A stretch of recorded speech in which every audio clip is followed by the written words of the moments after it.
Assalamualaikum warahmatullahi wabarakatuh. Waalaikumsalam warahmatullahi wabarakatuh. Baik, kita masih menjelaskan hadis yang ke-10 tentang keharusan bagi orang beriman untuk menggunakan atau mencicipi makanan yang halal, pakaian yang halal, minuman yang halal, yang terkait dengan diterimanya amal ibadah, wabil khusus doa-doa.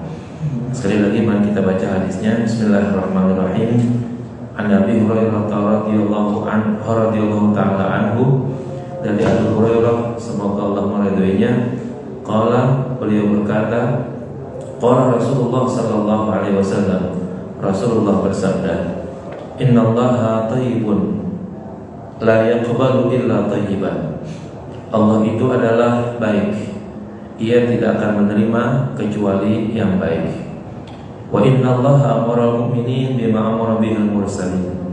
Dan Allah memerintahkan kepada orang-orang yang beriman sebagaimana perintah yang Allah sampaikan kepada para rasul. Faqala, maka Allah berfirman, ya ayyuhar rusulu kulu minat thayyibati wa'malu salihah. Wahai para rasul, makanlah dari yang baik-baik dan berbuat baiklah atau beramal solehlah. Lalu Allah berfirman untuk orang yang beriman, waqala, dan Allah berfirman, ya ayyuhalladzina amanu, wahai orang-orang yang beriman, kulu min thayyibati ma razaqnakum, makanlah dari rizki-rizki yang baik yang telah kami berikan. Tsumma dzakara rajula yutilu safar. Kemudian Rasulullah menjelaskan tentang seseorang yang melakukan perjalanan panjang, asy'atha aghbara, kumal, ya, penuh debu, yamuddu yadayhi ila sama. Orang ini menengadahkan kedua tangannya ke langit, yaitu berdoa dengan ungkapan ya Rabbi, ya Rabbi, wahai Tuhanku, wahai Tuhanku. Wa mat'amuhu haramun wa mashrabuhu haramun wa ghudhiya bil haram. Sedangkan makanannya haram, minumannya haram, dan juga dikenyangkan dengan barang yang haram. Fa anna yustajabu lahu. Bagaimana doanya bisa diterima? Rawahu Muslim, riwayat hadis riwayat Imam Muslim. Dari hadis yang kita baca ini, para hadis sekalian, hadirat yang mulia, bahwa perintah Allah kepada orang yang beriman itu setingkat dengan perintah para rasul dalam hal, ya, kesamaannya, yaitu makan makanan yang baik, ya, dalam hal ini tentu makanan yang halal. Dan ini berarti merupakan satu perintah yang sangat luar biasa, karena kita yang hanya sekedar orang beriman, ya, yang hanya sekedar orang beriman itu ditingkatkan derajatnya, disamakan derajatnya dengan para rasul dalam satu perintah yang sama, yaitu untuk mencicipi atau memakan makanan yang halal, sekaligus juga untuk berbuat yang baik, beramal soleh. Artinya apa? Kalau seandainya kita sebagai orang yang beriman menerima perintah tersebut, ya, dalam hal ini menerima perintah untuk, ya, menggunakan pakaian yang halal, mencicipi makanan yang halal, mencicipi minuman yang halal, ya, secara otomatis kemuliaan kita itu mendekati, ya, mendekati kemuliaan para rasul. Itu hebatnya. Nah, sebaliknya kalau kita membangkang atas perintah ini, maka apa yang terjadi? Bahwa kedudukan kita akan jauh, ya, tidak setingkat lagi dengan Rasul.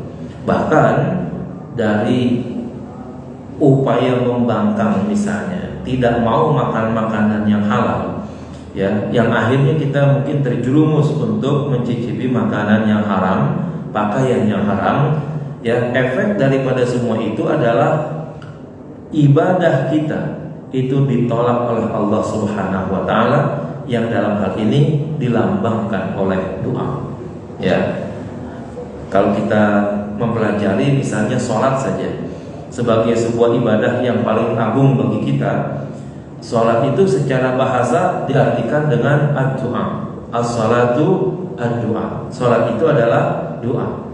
Kalau seandainya pada hadis ini Nabi menggambarkan adanya seseorang yang ditolak doanya gara-gara makanan yang haram, minuman yang haram, pakaian yang haram, maka sangat memungkinkan sholat kita juga ditolak oleh Allah Subhanahu wa ta'ala, disebabkan karena makanan kita makanan yang haram, minuman kita minuman yang haram, pakaian kita adalah pakaian yang haram. Jadi akhirnya nanti merembet kepada banyak hal dalam proses ibadah-ibadah yang kita kerjakan. Mungkin kalau kita perhatikan berikutnya, ya, satu-satunya makhluk Allah yang diperintahkan untuk makan halal, berpakaian yang halal, minuman yang halal, ya, itu mungkin manusia saja. Manusia pun lebih dipilih lagi, ya, dipilih lagi, yaitu khusus kepada orang yang beriman, ya. Jadi dari semua makhluk Allah yang Allah ciptakan, yang Allah pilih sebenarnya untuk makan makanan yang halal, minum minuman yang halal, dan pakaian-pakaian yang halal, itu adalah manusia. Tetapi dari keseluruhan manusia, Allah memperkecil lagi pilihannya, menyempitkan lagi pilihannya, terbatas kepada orang-orang yang mengaku dirinya sebagai orang yang beriman. Orang yang beriman ini berarti kedudukannya lebih sempit lagi dibandingkan dengan orang yang beragama Islam, ya. Sebab kalau yang namanya orang beragama Islam, tentu banyak, ya. Tetapi orang yang memiliki iman yang baik itu yang belum tentu Islam, ya. Sebab ya kalau kita mau menggunakan data Islam itu misalnya kartu penduduk, misalnya KTP, ya, atau seluruh apalah keterangan yang bisa kita gunakan sebagai data, maka sangat memungkinkan di dunia ini paling sedikit ada 1 miliar umat Islam seluruh dunia. Apakah semua umat Islam yang mengaku Islam itu kemudian beriman kepada Allah dan mau melaksanakan perintah Allah? Belum tentu. Ya, hanya orang-orang yang betul-betul beriman yang mau melaksanakan perintah Allah. Maka yang disinilah pada akhirnya nanti Allah katakan yang memiliki keberuntungan yang paling baik itu adalah orang-orang yang beriman. Maka Allah katakan qad aflahal mu'minun. Sungguh beruntung orang-orang yang beriman. Allah nggak bilang qad aflahal muslimun, ya. Qad aflahal muslimun, Allah nggak bilang seperti itu, karena kalau baru sekedar Islam doang mungkin banyak jumlahnya, ya. Tetapi untuk memilih orang yang beriman, nah itu mungkin ya semakin mengerucut jumlahnya, semakin kecil jumlahnya. Nah, maka untuk memerintahkan makan makanan yang halal, memerintahkan minum minuman yang halal, dan memerintahkan ya pakaian-pakaian yang halal, itu hanya tertuju kepada orang yang beriman saja, bukan kepada orang Islam secara menyeluruh atau bukan kepada manusia secara menyeluruh. Dari mana kita ketahui? Perintahnya jelas. Allah bilang, ya ayyuhalladzina amanu, wahai orang yang beriman. Ya. Jadi kalau begitu, orang beriman itu makhluk yang spesifik, makhluk yang spesial yang Allah pilih untuk memakan makanan yang halal, meminum minuman yang halal, dan berpakaian yang halal. Artinya di luar itu, di luar orang yang beriman, Allah tidak memerintahkan untuk melakukan hal yang sedemikian. Apalagi, mohon maaf, di luar non muslim gitu, maksudnya di luar orang beriman, berarti mereka adalah yang non muslim. Boleh dikatakan Al-Quran tidak pernah memerintahkan apapun kepada non muslim, ya.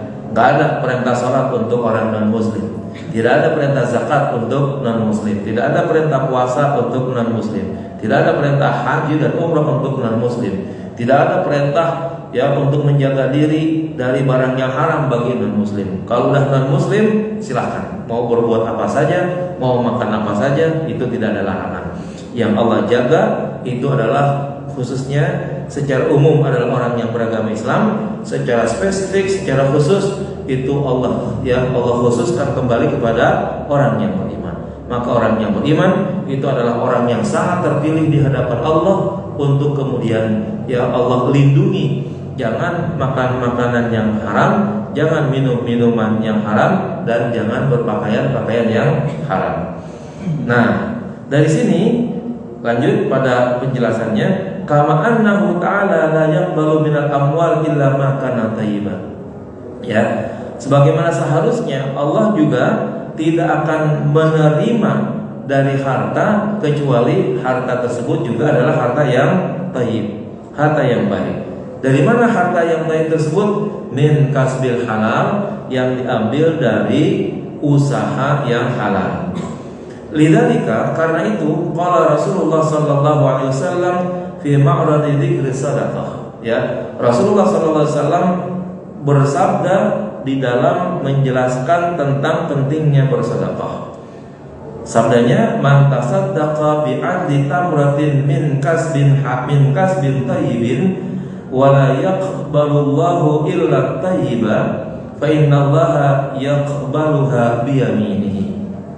Ya, siapa saja yang bersedekah bi'adli tamratin, seukuran tamrah, seukuran satu biji kurma, tapi min kasbin thayyibin, dari usaha yang baik. Dan wala yaqbalullahu illa thayyiban, dan Allah memang sengaja tidak mau menerima kecuali yang thayyib, kecuali yang baik. Fa innallaha yaqbaluha bi yaminihi, maka Allah menerima sedekah yang seukuran di satu biji kurma tersebut dengan tangan kanannya. Artinya Allah menerima dengan baik, Allah hormati sedekah tersebut, walaupun di hadapan manusia sedekah satu biji kurma itu nilainya amat sangat kecil, amat sangat kecil. Mungkin kalau kita pengen bukti, kalau malam hari ini misalnya kita bersiap untuk buktikan, coba kita pergi ke pasar kurma di Tenabang sana, banyak tuh cobalah kita datang ke tempat tukang kurma tadi, lalu kita beli, Pak, beli kurma, pasti tukang kurmanya akan bertanya, berapa kilo Pak? Itu pertanyaannya, karena memang satuan jualannya itu adalah kiloan, pasti begitu. Lalu kita menolak, enggak Pak, saya beli satu biji kurma saja, satu biji kurma saja. Saya berkeyakinan kalau kita udah ngomong, kita betul-betul kita mau beli satu biji kurma saja, saya berkeyakinan kayaknya itu tukang kurma akan bilang, Pak, enggak usah beli, ini saya kasih saja satu kurma, silakan bawa. Kenapa? Tukang kurma enggak bakalan rugi untuk memberikan satu kurma kepada kita yang hanya pengen beli satu kurma, satu biji kurma saja. Artinya apa? Tukang kurma saja nggak merasa rugi ngasih sama kita, Tetapi kalau satu kurma itu kita sedekahkan dengan proses pencarian uang yang baik dari usaha yang halal, dan memang itu yang bisa kita sedekahkan untuk orang sesuai dengan kemampuan kita, itu tetap akan dihormati oleh Allah Subhanahu wa taala, dilambangkan dengan Allah menerima dan menyambutnya dengan tangan kanannya. Artinya apa? Dari usaha yang halal tersebut kemudian kita bersedekah, Allah tidak akan menyia-nyiakannya sekalipun nilainya kecil, sekalipun nilainya sangat sedikit. Bagi kita makan satu kurma mungkin belum terasa nyaman, belum terasa kenyang lah begitu, paling sedikit nyamannya mungkin 3 buah kali begitu. Tapi kalau satu buah rasanya belum nyaman begitu, Tapi kalau itu menjadi sedekah bagi kita, dan kemudian kita ambil dari proses pembelian yang halal dengan uang yang halal, semuanya itu akan menjadi sedekah yang sangat baik diterima di sisi Allah. Wa huwa subhanahu aidan la yaqbalu minal aqwali illa thayyiban. Dan juga Allah Subhanahu wa taala tidak mau menerima dari ucapan kecuali juga yang baik-baik. Kama qala ta'ala, sebagaimana Allah berfirman, ilaihi yas'adul kalimut thayyib, ya, kepadanya naik ucapan-ucapan yang baik. Nah, ini artinya apa? Bahwa Allah Subhanahu wa taala tidak suka, ya, dengan ucapan-ucapan yang menyakitkan, ucapan-ucapan yang menghinakan, ucapan-ucapan yang menyakiti orang lain, ya.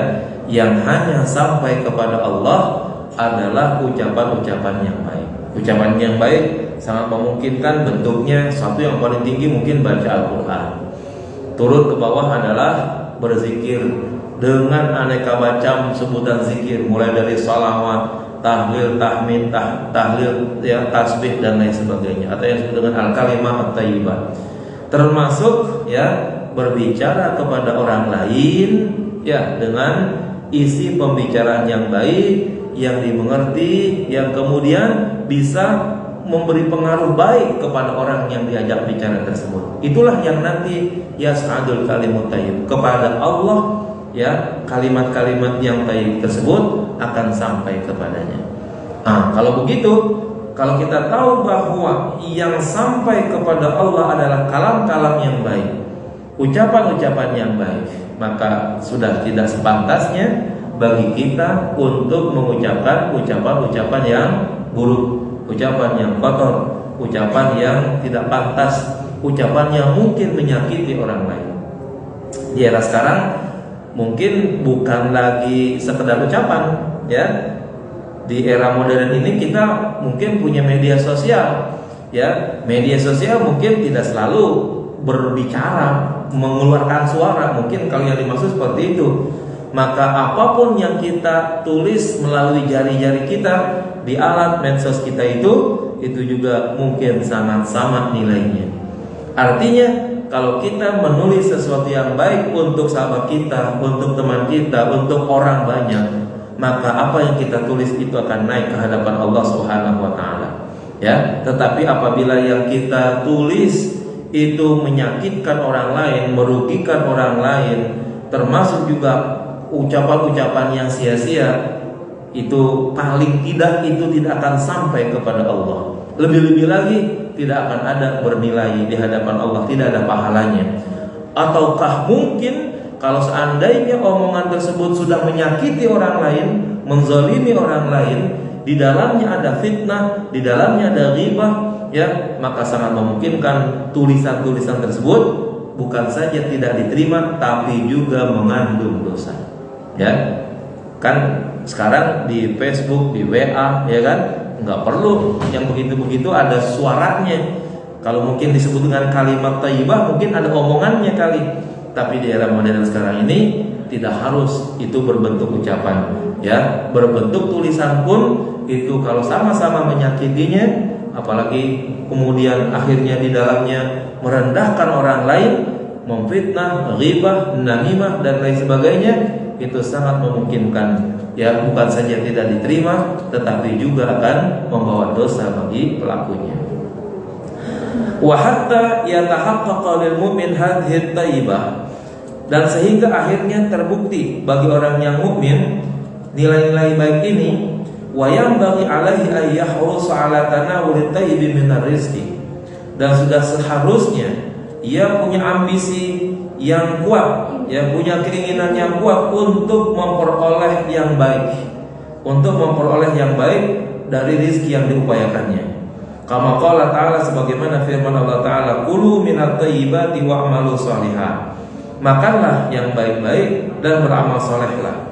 Nah, fa idza tathala muslim ma umira bihi, apabila seorang muslim telah melaksanakan apa yang diperintahkan kepadanya, ya, hasalalahu minas safa'in nafsi, maka ia akan memperoleh, ia akan mendapatkan jiwa yang bersih, wasumuwir ruhi, dan tingginya ruh, ma yuqarribuhu mir rabbihi, yang demikian itu yang dapat mampu mendekatkan dirinya kepada Tuhannya. Fa yakunu dzalika ad'a li ijabati du'aihi, maka yang demikian ini yang sangat memungkinkan jauh lebih memudahkan doanya itu untuk diterima di sisi Allah Subhanahu wa taala. Para Bapak Ibu sekalian yang kami hormati, ya. Dari hadis ini juga dijelaskan bahwa untuk mencari yang thayyib itu ada al-hirsu bahasanya. Ya, ambisi, kalau bahasa kita itu ambisi. Kemauan yang sangat keras, upaya yang sangat kuat untuk mendapatkan yang halal, yang baik. Lawannya berarti seorang mukmin harus sekuat tenaga menjauhi, menghindari, meninggalkan apapun yang haram, yang tidak dibenarkan melalui agama sebagai lawan daripada yang thayyib. Ya. Kalau dikatakan di sini, apabila orang muslim telah berupaya untuk mencari yang baik, yang halal tersebut, lalu kemudian dia menggunakannya dalam kehidupan sehari-hari, baik dalam bentuk makanan, minuman, pakaian. Nah, yang muncul efek daripada yang halal ini adalah munculnya as-safa'an nafsi, jiwa yang bersih. Ya, jiwa yang bersih. Ditambah lagi sumuhur ruhi, ruh kita akan menjadi mulia. Nah, jiwa yang bersih, ruh yang mulia inilah yang memungkinkan setiap orang mukmin bisa menjadi dekat kepada Tuhannya. Ya, bisa menjadi dekat kepada Tuhannya. Lawannya, ya, apabila ada seseorang memakan makanan yang haram, meminum minuman yang haram, memakai pakaian yang haram, ya, sangat memungkinkan jiwanya menjadi kotor, ruhnya menjadi hina.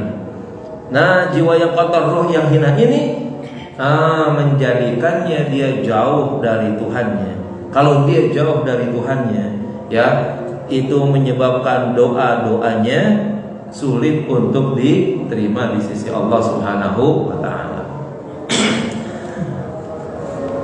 Kalau kita punya teman, para bapak sekalian, ya, lalu kita ingin menyampaikan pesan yang baik atau yang apa begitu, kalau tanpa alat lah misalnya begitu di era modern sekarang ini kita misalnya, maka kita akan lebih enak menyampaikan sesuatu kepada teman tersebut dalam posisi berdekatan dengan teman tadi.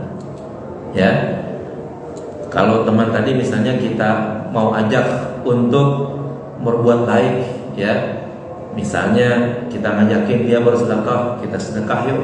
Itu ada masjid yang sedang dibangun, itu ada musola yang sedang dibangun, itu ada masjid yang sedang direnovasi, itu ada pesantren yang dibangun gitu.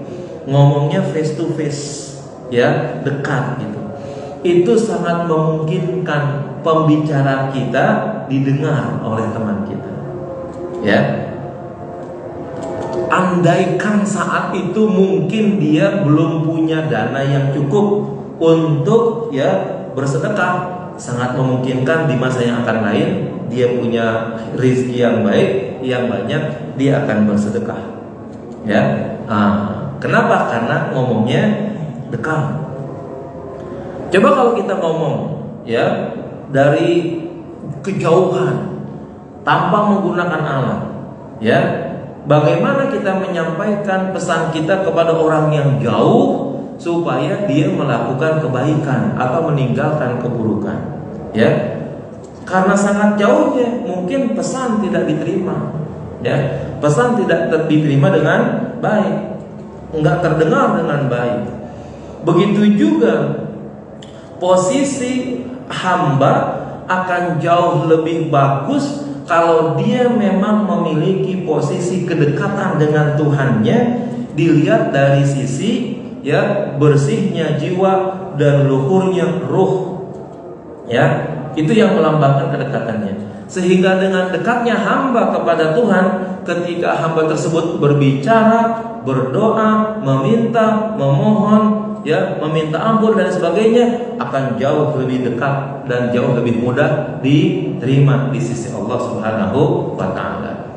Tapi kalau seandainya, ya, kedudukan hamba jauh disebabkan karena jiwanya yang kotor, rohnya yang hina, ya, maka sangat memungkinkan apa yang dibicarakan, apa yang dimintakan, apa yang dimohonkan, doa yang disampaikan itu semuanya tidak diterima di sisi Allah Subhanahu wa taala. Bagi Allah sih, ya, tidak ada bahasa dekat dan jauh melalui jarak. Ya, bagi Allah tidak ada. Siapapun yang berupaya untuk yang membersihkan jiwanya, yang melalui makanan yang halal, minuman yang halal, pakaian yang halal, sejauh apapun dia berada pada satu tempat, tetapi Allah memungkinkan untuk bisa menjadikannya dekat dengan ruhnya yang bersih, jiwanya yang suci tadi. Ya, semua manusia memiliki tempat yang sama di bumi ini. Ya, lalu kemudian Allah berada di tempat yang sangat jauh mungkin di hadapan kita.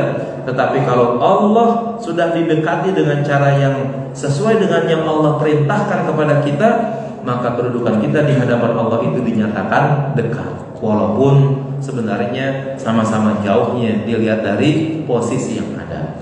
Namun secara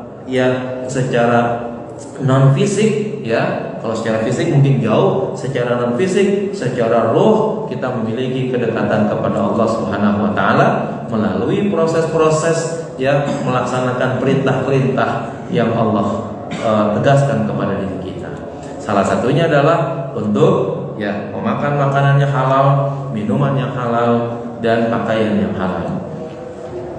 Wa min nahiyatin ukhra, dari sisi yang lain, yajibu 'alal 'abdi ayyanaf bi nafsihi an kulli ma harramahullahu ta'ala. Wajib bagi setiap hamba menjaga dan melindungi dirinya dari segala sesuatu yang diharamkan oleh Allah kepadanya, min ma'amin aw mashrubin aw malbusin, baik dalam bentuk makanan, minuman ataupun pakaian. Kenapa? Li'annal haram sayuriduhu mawaridan halal.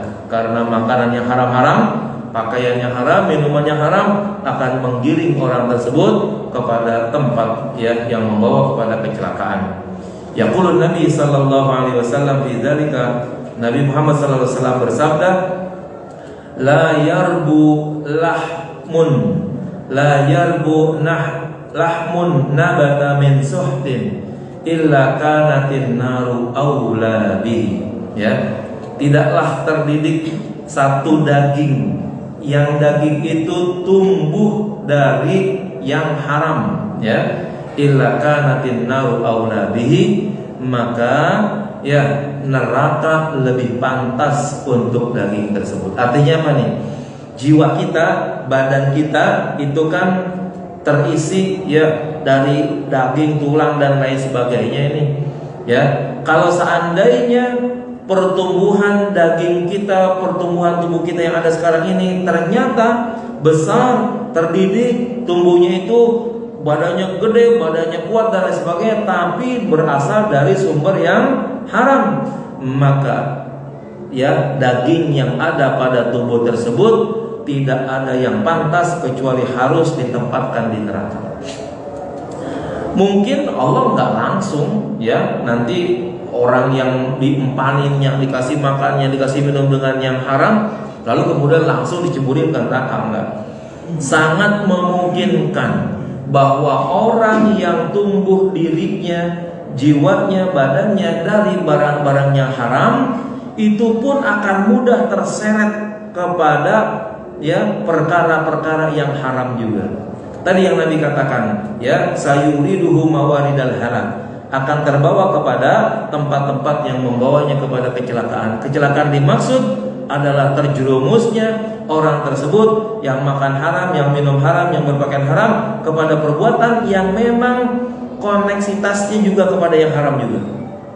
Ya, barangnya, ya, makanannya haram, minumannya haram, pakaiannya haram, maka perbuatannya nanti akan cocok, akan enak, akan sesuai, akan relevan dengan perbuatan-perbuatan yang haram juga. Perbuatan-perbuatan yang haram ini pasti nanti akan menimbulkan dosa, ya, dan lain sebagainya, yang pada akhirnya tadi Nabi katakan bahwa daging yang tumbuh dari barang yang haram tidak akan pantas kecuali masuk dalam neraka. Kenapa? Karena perbuatannya juga menuju kepada perbuatan-perbuatan yang haram, dan itu berawal dari makanan yang haram tadi.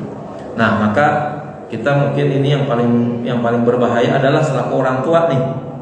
Ya, manakala kita mungkin ya punya anak ya dan lain sebagainya, cucu kita di rumah istri ya, apabila mereka kita berikan dari makanan-makanan yang haram, pakaiannya haram, ya minumannya haram, mungkin gejala awalnya kalaulah mereka tidak melakukannya haram, pasti mereka sulit untuk diajak beribadah. Ya, diajak beribadah itu sulit. Kenapa? Karena dagingnya itu enggak connect dengan perbuatan baik. Ya, tubuh yang ada pada dirinya enggak nyambung dengan kebaikan. Ya, karena barang-barang yang haram ada di dalam tubuh tersebut. Barang-barang yang haram ini akan menjadi hubungan baiknya kepada yang haram juga. Nah, paling tidak kalau dia tidak melakukan yang haram, pasti dia meninggalkan ibadah. Ya, maka jangan heran kalau ada keluarga, ada anak, atau ada istri mungkin sulit untuk disuruh sholat, sulit untuk disuruh ibadah, sulit untuk disuruh baca Al-Quran dan lain sebagainya. Periksa makanannya. Jangan-jangan akibat makanan yang haram dia sulit untuk melakukan ibadah. Mungkin belum sampai kepada taraf melakukan perbuatan yang buruk. Tapi kalau pada akhirnya yang haram itu makin menumpuk pada tubuh orang-orang tersebut, anak dan istri kita, bisa saja ibadah pun ditinggalkan, perbuatan haram pun dikerjakan. Ya, nah ini efek daripada makanan yang haram itu sangat buruk sekali. Waqad warada an salafina salih rahimahumullah, dan telah datang pendapat-pendapat, komen-komen dari para orang-orang saleh terdahulu, semoga Allah merahmatinya, ma yadullu ala hirsihim ala tilkal ma'ani samiyah, yang ucapan pendapat yang menunjukkan atas ambisi mereka untuk memperoleh nilai-nilai yang tinggi ini. Fa'an Maimun bin Mahran rahimahullah ta'ala, dari Maimun bin Mahran semoga Allah merahmatinya, annahu qala, beliau berkata, la yakunu rajulu taqiyan hatta ya'lama min aina malbasahu wa mat'amahu wa mashrabahu. Ya, tidaklah seseorang itu dinyatakan sebagai orang yang takwa, ya, sampai ia mengetahui dari mana pakaiannya, makanannya dan minumannya. Ya, kalau di bulan Ramadan kita disuruh melatih diri tuh, ya, yang pada akhirnya Allah katakan la'allakum tattaqun, ya, supaya kita menjadi orang yang bertakwa. Karena memang di saat kita melaksanakan puasa, yang halal saja dicegah tuh, ya, makan, minum. Mungkin dapat kita pastikanlah makanan yang ada di rumah kita, minuman yang ada di rumah kita, itu kita makan boleh, kita minum boleh, karena memang kita tahu prosesnya. Tapi di waktu puasa itu menjadi haram bagi kita untuk kita makan. Kenapa? Nah, itu bagian daripada proses pentakwaan seseorang. Kalau seandainya di luar puasa, maka seseorang lebih sulit lagi untuk mendapatkan nilai-nilai takwa ini, karena bagi Maimun bin Mahran, ya, standar orang tersebut bisa bertakwa itu harus dia pahami baik-baik, pakaiannya, makanannya dan minumannya harus betul-betul dari, ya, diambil dari sumber yang halal. Wa yaqulu Wahib bin al-Ward, ya, dan berkata Wahib bin al-Wardi, law qumta maqama hadhihi sariyah lam yanfa'ka syai'un hatta tanzura ma yadkhulu batnuka halalun am haramun. Andaikan kamu menempati posisi yang baik ini, maka tentu tidak akan ada manfaatnya sedikit pun sampai engkau mampu meneliti, melihat dan memilih, ya, apa yang masuk ke dalam perutmu, apakah halal ataukah dia haram. Artinya apa nih? Orang betapapun misalnya di hadapan manusia dianggap sebagai orang yang hebat kali, dihormati, dijunjung tinggi, dielu-elukan dan lain sebagainya. entah karena dia orang kaya, entah karena dia orang pintar, entah karena apa segala macamnya, ya. Kedudukan yang baik, kedudukan yang mulia tersebut tidak akan ada nilainya di hadapan Allah Subhanahu wa taala sampai dia bisa menjelaskan, sampai dia bisa memastikan bahwa yang masuk ke dalam perutnya adalah sesuatu yang bernilai halal, ya. Harus jelas dari mana, ya, perolehannya, apakah dia halal atau haram, ya, makanannya, pakaiannya, ya, minumannya.